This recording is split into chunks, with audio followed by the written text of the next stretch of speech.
الحمدللہ وکفا وسلام علی عبادہ الذین اصطفیٰ اما بعد۔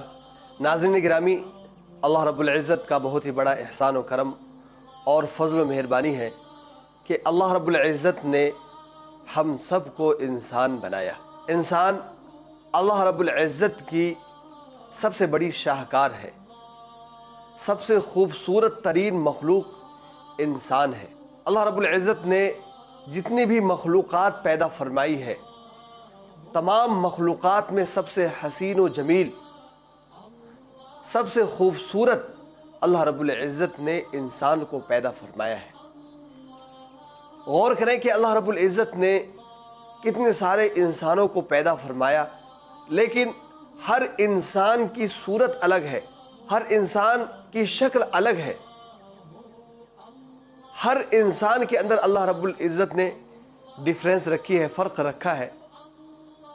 ایک انسان کی شکل دوسری انسان کی شکل سے ہو بہو نہیں ملتی ہے، ہر انسان کا فرق کیا جا سکتا ہے۔ یہ اللہ رب العزت کی کتنی بڑی قدرت ہے کہ اللہ رب العزت نے ایک جیسی نظر آنے والی مخلوق پیدا فرمائی، لیکن پھر بھی ایسا فرق رکھا ہے، ایسا ڈیفرنس رکھا ہے کہ ہر ایک انسان کو الگ الگ پہچانا جا سکتا ہے۔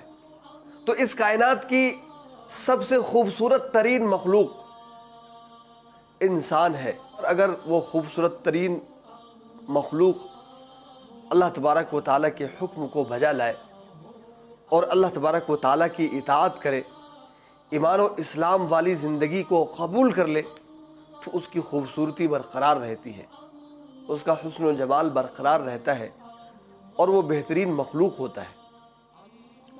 لیکن یہی انسان جس کو اللہ رب العزت نے سب سے خوبصورت بنایا ہے، اللہ تبارک و تعالیٰ کی فرما برداری سے نکل جائے اور اللہ تبارک و تعالیٰ کی نافرمانی کرنے لگ جائے تو فرمایا اولئک کالانعام بل ہم اضل، کہ یہ جانوروں کی طرح ہے، چوپایوں کی طرح ہے، بلکہ اس سے بھی زیادہ بیکار ہے، اس سے بھی زیادہ گمراہ ہے۔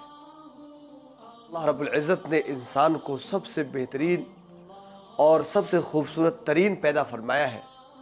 چنانچہ اللہ رب العزت نے ارشاد فرمایا خلق السماوات والارض بالحق وصورکم فاحسن صورکم والیہ المصیر۔ اللہ تبارک و تعالیٰ نے آسمانوں کو اور زمین کو پیدا فرمایا، ٹھیک ٹھیک پیدا فرمایا۔ وصورکم فاحسن صورکم، اور اللہ تبارک و تعالیٰ نے تمہاری صورت بنائی، تمہاری شکل بنائی۔ فاحسن صورکم، اللہ تبارک و تعالیٰ نے سب سے خوبصورت ترین شکل تمہاری بنائی۔ وَإِلَيْهِ الْمَصِيرُ، اور تمہیں اسی کی طرف لوٹ کر کے جانا ہے۔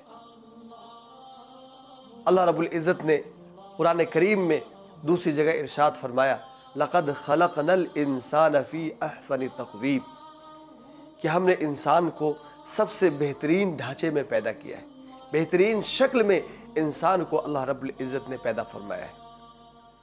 قرآن کریم کی یہ آیتیں بتلاتی ہے کہ انسان اس کائنات کا سب سے خوبصورت ترین مخلوق ہے، سب سے بہترین مخلوق ہے انسان۔ اب غور کیجئے کہ اللہ رب العزت نے انسان کو کتنے سارے کمالات عطا کیے ہیں۔ انسان کو اللہ رب العزت نے ایسی قوتیں عطا فرمائی ہے، ایسی صلاحیتیں انسان کو اللہ رب العزت نے عطا فرمائی ہے کہ یہ انسان بہت ساری مخلوقات کے مقابلے میں چھوٹا ہونے کے باوجود بہت ساری مخلوقات کو اپنے قبضے میں کر لیتا ہے۔ ایک معمولی انسان بڑے ہاتھی کو اپنے قبضے میں کر لیتا ہے، شیر کو اپنے قبضے میں کر لیتا ہے۔ غرض یہ کہ انسان کو اللہ رب العزت نے خوبصورت بھی بنایا ہے اور انسان کے اندر اللہ رب العزت نے کمالات بھی رکھی ہے۔ بس صرف ضرورت اس بات کی ہے کہ انسان اپنے کمالات کو پہچانے، جو خوبیاں اللہ رب العزت نے انسان کے اندر رکھی ہیں ان خوبیوں کو پہچانے، ان صلاحیتوں کو پہچانے۔ اللہ رب العزت نے یہ خوبصورت ترین مخلوق بیکار پیدا نہیں فرمائی، اللہ رب العزت نے اس کو صلاحیتوں سے نوازا ہے، اس کو صلاحیتیں عطا فرمائی ہے۔ ان صلاحیتوں کو انسان کو چاہیے کہ استعمال کرے۔ دوستو، ایک عجیب و غریب واقعہ اس ضمن میں بیان کیا جاتا ہے لقد خلقنا الانسان فی احسن تقویم کے ضمن میں، کہ انسان کو ہم نے سب سے بہترین سانچے میں پیدا کیا۔ خلیفہ منصور کا ایک درباری تھا اور بہت ہی قریبی تھا، عیسیٰ بن موسیٰ ہاشمی۔ یہ اپنی بیوی سے بہت ہی زیادہ محبت کرتا تھا۔ اس نے محبت میں اپنی بیوی سے یہ کہا کہ اگر تو چاند سے زیادہ خوبصورت نہیں تو تجھے طلاق۔ اب اس نے یہ جملہ تو کہہ دیا، بیوی اندر چلی گئی کہ اجی اب طلاق ہو گئی۔ رات بھر عیسیٰ بن موسیٰ ہاشمی کو نیند نہیں آئی۔ بادشاہ کے سامنے، خلیفہ منصور کے سامنے یہ مسئلہ پیش ہوا۔ خلیفہ منصور نے تمام علماء کو بلایا اور علماء کے سامنے یہ سوال رکھا، تو سب نے یہ کہا کہ طلاق ہو گئی۔ امام ابو یوسف رحمۃ اللہ علیہ تشریف فرما تھے اور خاموش تھے۔ جب ان سے پوچھا گیا اس سلسلے میں تو انہوں نے پڑھا بسم اللہ الرحمن الرحیم والتین والزیتون وطور سینین وہذا البلد الامین لقد خلقنا الانسان فی احسن تقویم۔ امام ابو یوسف رحمۃ اللہ علیہ نے فرمایا کہ انسان کو اللہ رب العزت نے سب سے زیادہ خوبصورت پیدا فرمایا ہے، لہذا طلاق واقع نہیں ہوئی۔ دوستوں، میں یہاں پر عرض کر دوں کہ یہ جو واقعہ ہوا جس میں اس نے طلاق کا لفظ استعمال کیا، ویسے طلاق کا لفظ استعمال نہیں کرنا چاہیے، لیکن مسئلہ یہ ہے کہ اگر کسی نے ایسے طلاق کا لفظ استعمال کر دیا اور یہ جملہ کہا کہ اگر تو چاند سے زیادہ خوبصورت نہیں تو تجھے طلاق، تو طلاق واقع نہیں ہوگی، اس لیے کہ انسان سب سے خوبصورت ترین مخلوق ہے، اور جس طرح سے انسان سب سے خوبصورت ترین مخلوق ہے، سب سے حسین مخلوق ہے، اسی طرح سے یہ انسان سب سے زیادہ کمالات کا مجموعہ ہے۔